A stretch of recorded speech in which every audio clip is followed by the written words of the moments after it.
আজকাল আমরা সবাই গুগল পে, ফোনপে, পেটিএম এইরকম বিভিন্ন ধরনের ট্রানজাকশন অ্যাপের মাধ্যমে আমরা ট্রানজাকশন করে থাকি।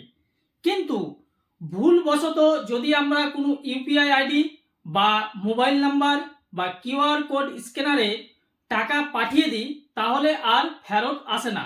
কিন্তু আমাদের সরকার একটি কন্ট্যাক্ট নাম্বারের ব্যবস্থা করেছে, সেই নাম্বারটি আমি স্ক্রিনে দিয়ে দিচ্ছি।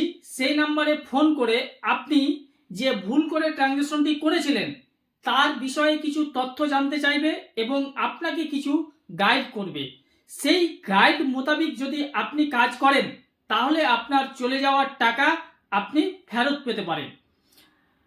আরেকটি কথা, যে এই ভিডিওটি ট্রানজাকশন রিলেটেড খুবই গুরুত্বপূর্ণ ভিডিও, তাই আপনারা দেরি না করে অতি দ্রুততার সঙ্গে এই ভিডিওটিকে শেয়ার করে আপনার পরিচিতদের সঙ্গে ছড়িয়ে দিন।